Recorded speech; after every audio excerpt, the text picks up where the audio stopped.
அப்பா வந்துட்டு இந்த மாதிரி லவ் பண்ணுறியான்னு என்கிட்ட கேட்டப்ப இல்லைப்பா நான் லவ் பண்ணல அப்படின்னு சொல்லிட்டேன். ஏன்னா கவின் என்கிட்ட டைம் கேட்டிருந்தான், இன்னொரு 6 months கழிச்சு சொல்லு ப்ளீஸ் அப்படின்னு சொல்லியிருந்தான்.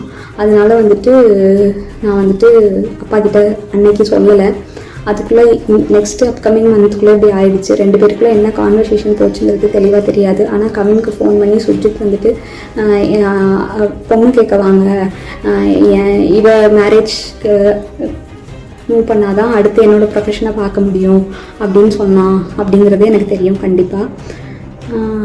அதுக்கப்புறமா வந்து 27 என்ன நடந்துச்சு அப்படின்னா, அன்றைக்கி கவின் வராங்கிறது எனக்கு தெரியாது. நான் 28 ஈவினிங் தான் வர சொல்லியிருந்தேன்.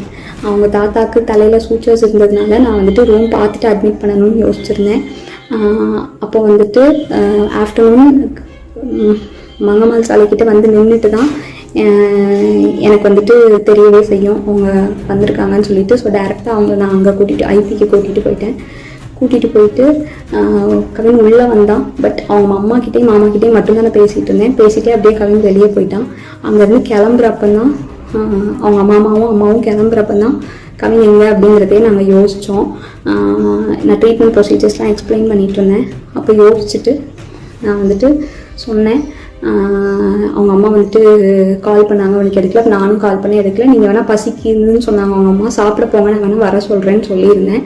அதுக்குள்ளே இப்படி ஆயிடுச்சு. ஸோ வந்துட்டு இது தேவையில்லாமல் நிறையா இஷ்டத்துக்கு யாரும் வதந்தியை கிளப்ப வேண்டாம்.